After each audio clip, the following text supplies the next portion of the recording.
Fall of the year now. Leaves just about all gone. I'll have to blow all these out of the way.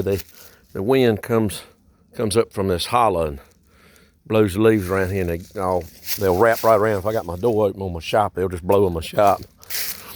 The old International S1900. Old truck's running good. I used it the other day. We got a big dump truck load of wood on it. It's big red oak. Took the Kubota and loaded it on there, and then we used that splitter to split it. The John Deere rake worked really good. You can see I'm missing right many teeth, tines, whatever you want to call it, but as you can see, I got a lot of new ones on here too. I probably should have just replaced all of them, because you run in a situation like that. That was one of the old ones, and it, of course, broke off, and there's another old one. I'm beginning to think I ain't really a fan of these rubber ones like this, but this rake really works good. It's really tight. The wheel bearings are tight. I had to rebuild the gearbox on this one when I bought it. I bought it from a Kubota place in Christiansburg, and other than that, this rake has been good. I had to modify this, fix this cable to where it would kick in out of gear so you can pull down the road without the rake turning. But this one's tight, works good. The hitch, put a new jack on it up there. That helps a whole lot. The New Holland I bought, I'm a little, I ain't gonna say disappointed, but the bearings are, I need to get in here and work on this PTO. Of course, I raked hay with it and it worked fine. I didn't have any problem with it. This rake ain't in bad shape. I need to get me an SMV and put on here. Hope you can hear without me stomping on all of these leaves out here. But you see my help shows up. That's Maurice. That's Black White over there under the rake, over there in front of the rake. And then Dottie. They good kitties. But this thing's got a low tire on it. I need to do some work immediately on this one right quick. It needs work on the stuff, the drive stuff. But the pickup tines on this one are on point. This is a good rake. I just need to get the bearing issues and stuff straight in the back. And plus all of this, raising and lowering and angling, all this works really good in comparison to the John Deere. The John Deere is a little tighter, harder to turn, but works. It's got to put a little more effort into it. Of course, in the picture there is the old pinwheel. That's Old Faithful. That thing, it's missing teeth all over it, but it still gets used pretty heavy. Got some cleaning up and stuff. They've been really busy outside. The weather has just turned cold. We've just got the first little bit of cool weather. We've had a few frosty mornings, a little frost on the windshield, but it's turning cool. It's been, 60s and such in the days, some cool nights, but it's been cool all day. I could have stood to have a fire in the shop, but I've worked outside. I switched. I don't think I had any video of the Ford that was out here. It was a 600 or Jubilee, whatever you want to call it, but overhead valve Ford, and it had new tires on it. We'd put new tires on it, new front wheels on it. This tractor had decent front tires on it, but we swapped it out, took the new ones off the Ford and put them on this one, and I took one of these tires off of this International 414 and put it on that drop spreader up there. But the rear tires and stuff were new on the Ford. We'd bought one new and put on the Ford. Can't remember which one. Might have been this one, the other one. I don't know. But we just got this 414. So far, okay. I've got an oil leak right here. I put a new dash panel in it, all new gauges off of eBay. That was like 20 some bucks. Even had a new tack. However, the tack, everything went decent, putting everything in, but the oil line, the mechanical oil pressure gauge, did not come with a line, and I had to use one of those kits. It's got all those furls and pieces to it and fittings, and I was questioning whether that would even seal up, and of course it didn't. And the plastic lines, I've had better luck with them, but sealing up, but the plastic lines, I've had bad luck with them breaking, and then you have a leak with that. I did fix the starter on this tractor. This used to have that hand engaging starter. It didn't have a solenoid on it. You hand engaged it back here, back at the back, just had a lever that kicked it in gear right here. I thought I was gonna be able to get that starter repaired, but I never could get it fixed the way I wanted. And it was gonna be expensive. So I just bought this starter off eBay, 130 bucks. So far so good, cranks and runs good. This tractor has glow plugs. I have not got all the wiring and everything completed. The reason the dash is off is still, I had everything put back together, got an oil leak, pulled the dash back apart and thought about fixing all that, but I didn't have this stuff to fix. I had to order some more stuff. So anyway, I'm waiting for a gauge and a line, another line. I'm gonna try to get the right cable for the hour meter and tack so I can get that working. I like to have all that working. I don't know. Lights busted off the side. I could probably tack weld this back up and make it work, get a lens for it. But I think what I'm gonna do is do like on my 20 Ferguson and just take these off. I know it won't be original, and I know people have a fit about that, but this tractor's too rough to really worry about restoring, and it's gonna be a working tractor. It ain't gonna be no parade piece or anything like that. So I'm gonna put LEDs on the front, take the fender lights off, put LEDs on it. They're easy to wire in, they work quick, work good.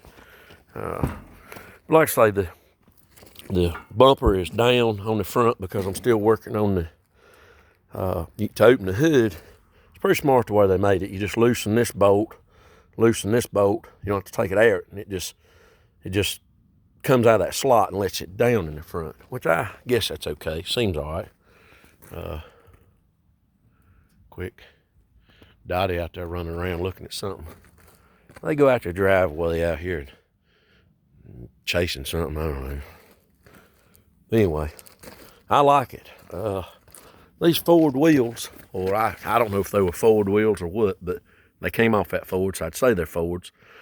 You notice how they're solid, they don't have there's no openings in it. So usually I take a strap and just strap it through the little openings in the wheel here and take a loader, and I can kind of, you can kind of wiggle the tire and get it on there. But these actually went on there really easy. I mean, they're only 12.4/28. What was on it was 13.6/28. I thought it would look strange with the tires that are on it, but to be honest, I don't think the old tractor looks bad at all. Got to do a little work on it on the PTO. All the lift stuff's, I think, in good shape. I mean, the side link adjustment over here works good. To me, I like the way this draft mechanism works. I assume it hits this tab on here to work your draft. It's got draft.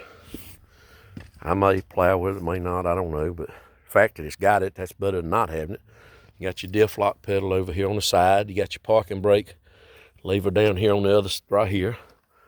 The brakes need adjusting. I actually need to remove the pedals. I'll have to take them off. They're a little bent. The brakes are, you can tell it has brakes. You can't say much else other than that about it. They're not real strong, and I'm missing the drawbar down here. But the drawbar on this tractor is easy to get one for. You can see the pin under there that it pins to, and then it may lay on top of this, or it may go under this. I don't know, but I've got drawbars that'll fit it, and I can make it work on that crossbar right there anyway. That'll work. But the fact it's got a 3-point hitch on it is great. Some of these Internationals had 2 points and stuff like that, but this one's new enough. I think Dad looked it up and said it was like a 63 to, I can't remember, but 4-cylinder diesel, glow plugs.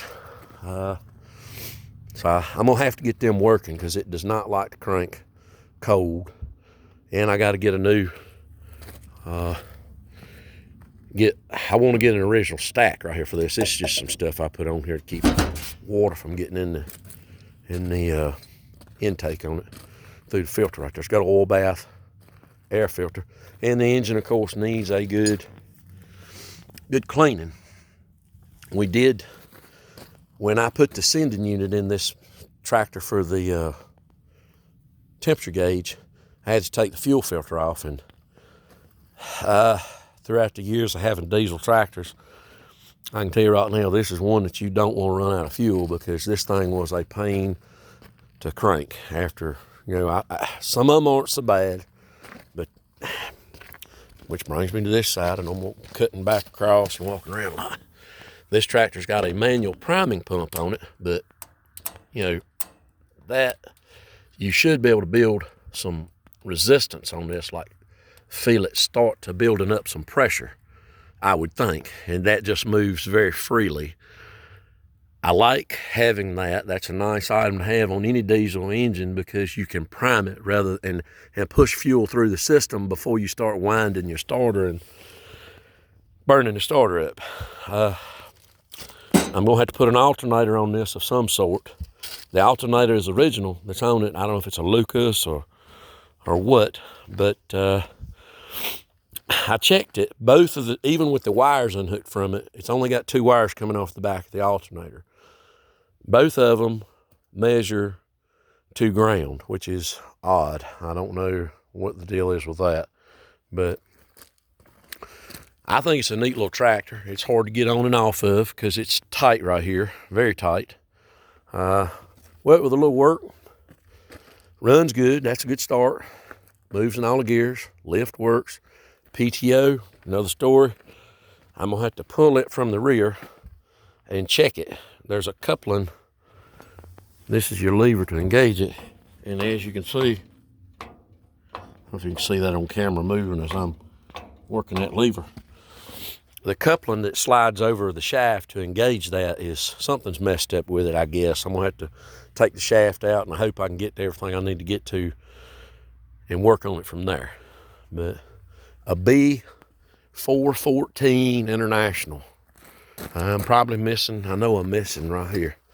Probably had a B414 that went right there. I don't know if it's on the other side, I didn't pay no attention. Probably not. No. I'll have to get me some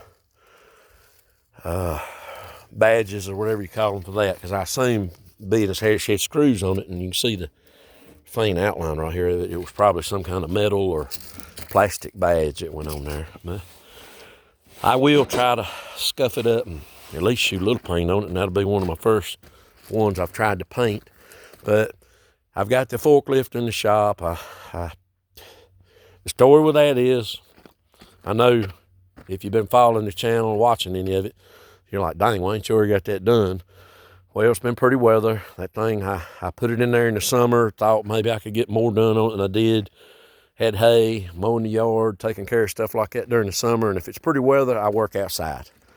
And if it starts, like right now when it's cooling off and starting to rain, and has some bad weather, I'll work inside.